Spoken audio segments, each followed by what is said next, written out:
Um Curso em Milagres, capítulo 6, As Lições de Amor, tópico 3, Como abandonar o ataque. 1.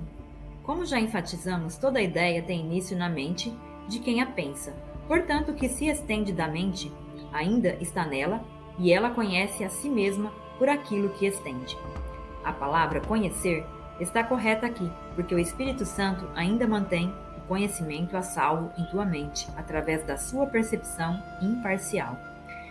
Por não atacar nada, ele não apresenta nenhuma barreira para a comunicação de Deus, portanto, o que é nunca é ameaçado. A tua mente, que é como a de Deus, não pode jamais ser profanada. O ego nunca foi nem nunca será parte dela, mas, através do ego, tu podes ouvir, ensinar e aprender o que não é verdadeiro. Tu tens te ensinado a acreditar que não és o que és. Não podes ensinar o que não aprendeste, e o que ensinas, tu fortaleces em ti, mesmo porque o estás compartilhando. Cada lição que ensinas, tu estás aprendendo. 2. É por isso que tens que ensinar apenas uma lição. Se é que vais ser livre de todo conflito, tens que aprender só com o Espírito Santo e tens que ensinar só através dele. Tu és só amor, mas quando negas isso, fazes do que é algo que tens que aprender a lembrar. Eu já disse que a mensagem da crucificação foi: ensina só amor, pois é isso o que tu és. Essa é a única lição que perfeitamente unificada. Essa é a única lição perfeitamente unificada, pois é a única lição que é una. Só ensinando-a podes aprendê-la. Conforme ensinas, assim aprenderás. Se isso é verdadeiro e de fato é verdadeiro, não te esqueças de que o que tu ensinas está ensinando a ti mesmo. E naquilo que projetas ou estendens, tu acreditas. 3. A única segurança está em estender o Espírito Santo, porque na medida em que vês a sua gentileza nos outros, a tua própria mente percebe a si mesma como totalmente inofensiva. Uma vez que possa aceitar isso plenamente, ela não vê nenhuma necessidade de se proteger. A proteção de Deus está, então, a proteção de Deus, então, desponta sobre ela, assegurando-lhe estar perfeitamente segura para sempre. O que são perfeitamente seguros são totalmente benignos. Eles abençoam porque sabem que são abençoados. Sem ansiedade, a mente é totalmente benigna, e porque estende a beneficência, é beneficente. A segurança é o abandono completo do ataque. Nenhuma transigência é possível nisso, porque ensina o ataque. Nenhuma transigência é possível nisso. Ensina o ataque, em qualquer forma, e tu o terás aprendido e será ferido por ele. Porém, esse aprendizado não é imortal e podes desaprendê-lo, deixando de ensiná-lo. 4.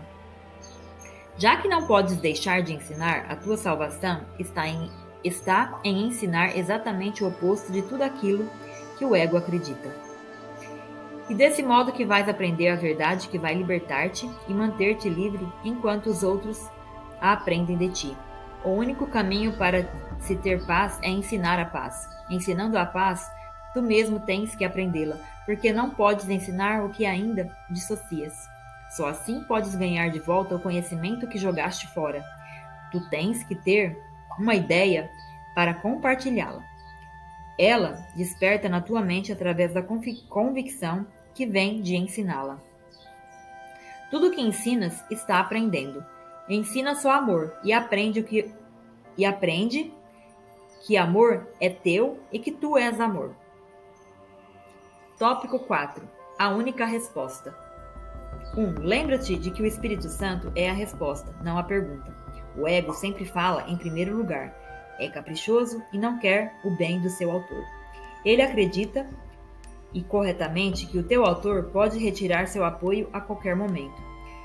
Se ele te quisesse bem, ficaria contente, assim como o Espírito Santo ficará contente quando tiver te trazido para casa e não mais necessitares da sua orientação.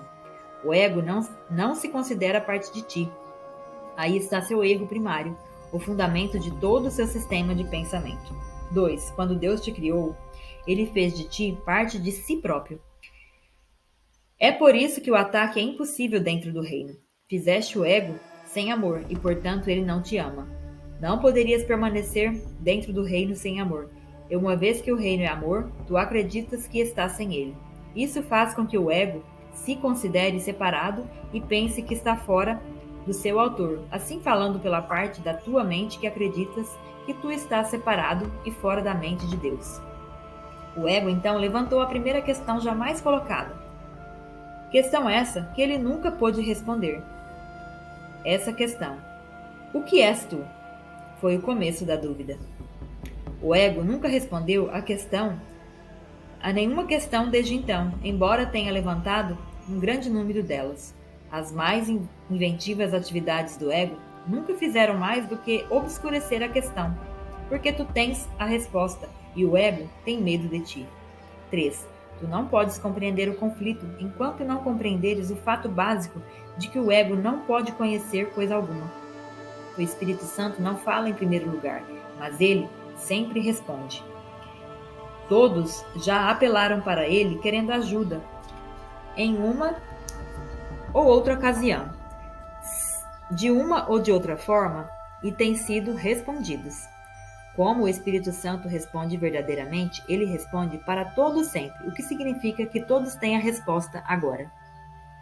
4. O ego não é capaz de ouvir o Espírito Santo, mas acredita que parte da mente que o fez está contra ele. Interpreta isso como uma justificativa para atacar o seu autor. Ele acredita que a melhor forma de defesa é o ataque e quer que tu acreditas nisso. A não ser que acredites, não estará do seu lado e o ego sente grande necessidade de aliados, embora não de irmãos. Percebendo alguma coisa estranha a si mesmo dentro da tua mente, o ego volta-se para o corpo como seu aliado, porque o corpo não é parte de ti. Isso faz do corpo o amigo do ego. É uma aliança abertamente baseada na separação. Se estiveres de acordo com essa aliança, sentirás medo, porque está a favor de uma aliança de medo. 5. O ego usa o corpo para conspirar contra a tua mente. E porque o ego reconhece que seu inimigo pode acabar com ambos meramente reconhecendo que ambos não são parte de ti. Eles te unem no ataque conjunto. Eles se unem no ataque conjunto. Talvez essa seja a mais estranha de todas as percepções, se considerares o que ela realmente envolve. O ego, que não é real, tenta persuadir a mente, que é real, de que a mente é o instrumento de aprendizado do ego, e além disso, de que o corpo é mais real do que a mente. Ninguém, em sua mente certa, poderia acreditar nisso, e ninguém, em sua mente certa, acredita nisso. 6. Houve, então, a única resposta do Espírito Santo para todas as questões que o ego levanta. Tu és uma criança de Deus, uma parte inestimável do seu reino, que ele criou como parte de si mesmo. Nada mais existe e só isso é real. Tens escolhido um sono no qual tens tido sonhos ruins, mas esse sono não é real e Deus te chama para despertar. Não sobrará nada do teu sonho quando tu o ouvires, porque despertarás. Os teus sonhos contêm muitos dos símbolos do ego e eles te confundiram. Entretanto, isso só aconteceu porque estavas dormindo e não sabias. Quando acordares, verás a verdade em torno de ti e em ti, e não mais acreditarás em sonhos, porque não terão nenhuma realidade para ti. No entanto, o reino e tudo o que lá tens criado terão grande realidade para ti, porque são bonitos e verdadeiros.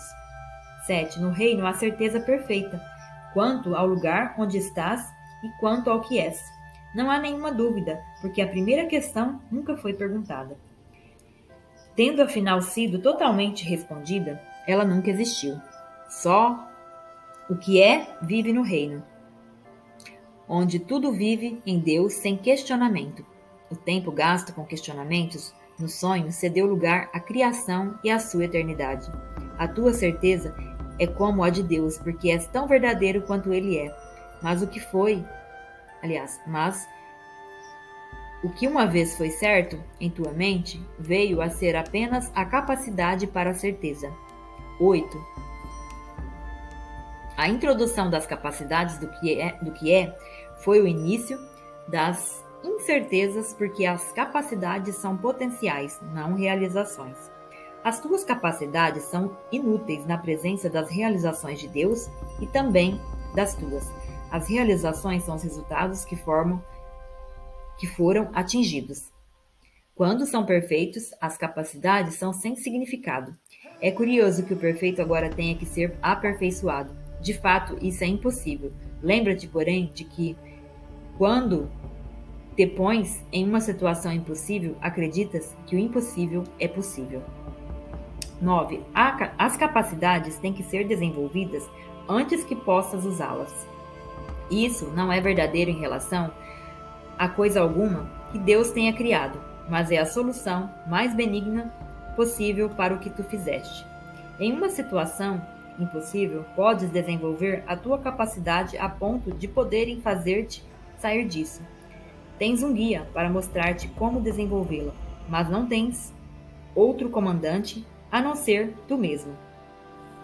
Isso te deixa a cargo do reino, tendo ambos, um guia para achá-lo e um meio para conservá-lo. Tens um modelo a seguir que fortalecerá o teu comando e nunca se desviará dele de modo algum. Portanto, tu és aquele que retém o lugar central na tua escravidão imaginada, que, em si mesma, demonstra que não estás escravizado. 10. Estás em uma situação impossível, só que pensas que é possível estar. Estarias em uma situação impossível se Deus te mostrasse a tua perfeição e te provasse que estavas errado. Isso demonstraria que os perfeitos são inadequados para trazer a si mesmos a consciência da própria perfeição. E assim, estaria de acordo com a crença segundo a qual aqueles que têm tudo precisam de ajuda e, portanto, são importantes. Esse é o tipo de raciocínio em que se engaja o ego. Deus, que sabe que as suas criações são perfeitas, não as afronta. Isso seria tão impossível quanto a noção do ego que pensa tê-lo afrontado. 11.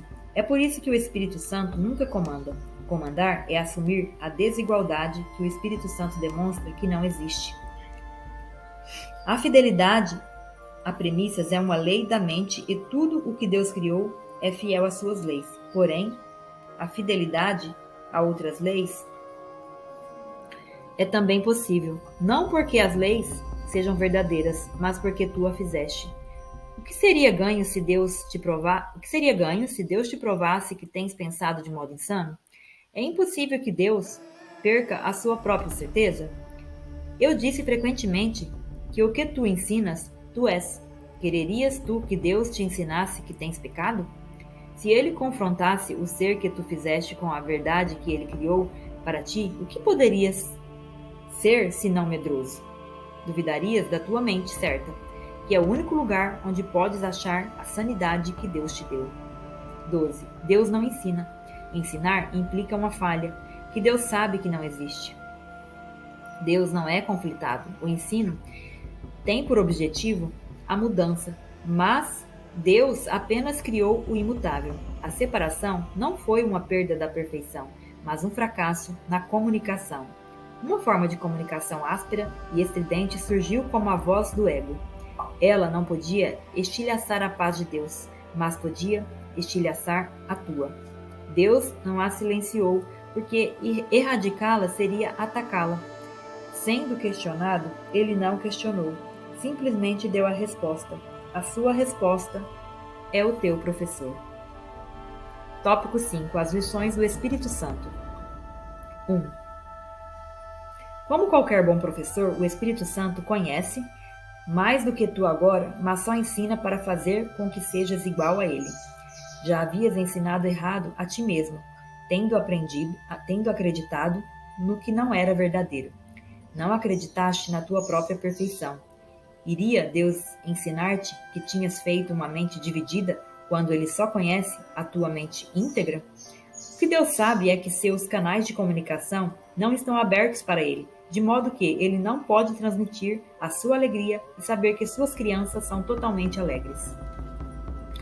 A doação da sua alegria é um processo em andamento, não no tempo, mas na eternidade. A extensão de Deus para fora, embora não a sua completeza, é bloqueada quando a filiação não se comunica com ele como um só. Assim sendo, pensou, abre aspas, minhas crianças dormem e têm que ser despertadas, fecha aspas. 2. Como se pode despertar crianças de maneira mais benigna do que com uma voz gentil que não as assustará, mas apenas lhes lembrará que terminou a noite e veio a luz? Tu não as informas de que os pesadelos que tanto as assustaram não eram reais, porque crianças acreditam em mágica. Meramente asseguras a elas que agora estão a salvo. Então, tu as treina para que reconheçam a diferença entre estar dormindo e estar desperto, de forma que compreendam que não precisam ter medo de sonhos. Assim, quando vêm os sonhos maus, por si mesmos chamarão a luz para dispersá-los. 3. Um professor sábio ensina através da aproximação e não pela abstenção. Não enfatiza o que tem que ser evitado de modo a escapar dos danos, mas o que precisa ser aprendido para se ter alegria. Considera o medo e a confusão que uma criança experimentaria se lhe fosse dito: não faça isso porque vai machucar-te e não estarás a salvo. Mas se em vez disso fizeste aquilo, escaparás do dano, estarás a salvo e assim não sentirás medo. Com certeza é melhor usar só 3 palavras. Faze apenas isso. Essa simples afirmação é perfeitamente clara, facilmente compreendida e muito facilmente lembrada. 4. O Espírito Santo nunca faz uma lista dos erros porque não assusta as crianças, e aqueles a quem falta juízo são crianças. Entretanto, ele sempre responde aos seus chamados e sua fidedignidade. Faz com que elas tenham mais certeza. As crianças, de fato, confundem fantasia e realidade e se assustam porque não reconhecem a diferença. O Espírito Santo não faz nenhuma distinção entre sonhos, simplesmente os ilumina, afastando-os. A sua luz é sempre o chamado para o despertar, seja o que for que esteja sonhando. Não há nada que perdure nos sonhos do Espírito Santo, brilhando com a luz do próprio Deus. Fala apenas em favor daquilo que perdura para sempre. Letra A. Para ter, dá tudo a todos. 1. Quando o teu corpo, o teu ego e os teus sonhos se forem, saberás que durarás para sempre. Talvez penses que isso se realize através da morte, mas nada é realizável através da morte, porque a morte não é nada. Tudo é realizado através da vida e a vida da mente e a mente Me perdi aqui. Tudo é realizado através da vida e a vida é da mente e está na mente. O corpo nem vive nem morre, porque não pode conter a ti, que és vida. Se nós compartilhamos a mesma mente, tu podes superar a morte porque eu a superei. A morte é uma tentativa de resolver o conflito sem decidir nada, como qualquer das outras soluções impossíveis que o ego tenta. Essa não vai funcionar. 2. Deus não fez o corpo porque ele pode ser destruído, e portanto não é o reino. O corpo é o símbolo do que pensas que é. É, com toda a clareza, um instrumento de separação e, portanto, não existe. O Espírito Santo, como sempre, toma o que tu fizeste e o traduz em instrumento de aprendizado. Mais uma vez, como sempre, ele reinterpreta o que o ego usa como argumento para a separação, como uma demonstração contra isso. Se a mente pode curar o corpo, mas o corpo não pode curar a mente, nesse caso, a mente tem que ser mais forte do que o corpo. Todo milagre demonstra isso. 3. Eu já disse que o Espírito Santo é a motivação para os milagres. Ele sempre te diz que só a mente é real, porque só a mente pode ser compartilhada. O corpo é separado e, portanto, não pode ser parte de ti. Ser uma única mente tem significado, mas ser um único corpo não tem. Nesse caso, pelas leis da mente, o corpo é sem significado. 4. Para o Espírito Santo não há ordem de dificuldades em milagres. Isso já te é bastante familiar a essa altura, mas ainda não veio a ser verossímil. Portanto, não compreendes e não podes usar isso. Nós temos muito a realizar em favor do reino, para deixar esse conceito crucial passar despercebido. É realmente uma pedra fundamental no sistema de pensamento que eu ensino e quero que tu ensines. Não podes apresentar milagres sem acreditar nisso, porque essa é uma crença na perfeita igualdade. Só uma dádiva igual pode ser oferecida aos filhos iguais de Deus, e isso é a apreciação plena. Nada mais e nada menos. Sem uma escala, a ordem de dificuldades não tem significado, e não deve haver nenhuma escala naquilo que ofereces ao teu irmão. 5. O Espírito Santo, que conduz Deus, traduz a comunicação naquilo que é, do mesmo modo que ele, em última instância, traduz percepção em conhecimento. Tu não perdes o que comunicas. O ego usa o corpo para o ataque, para o prazer e para o orgulho.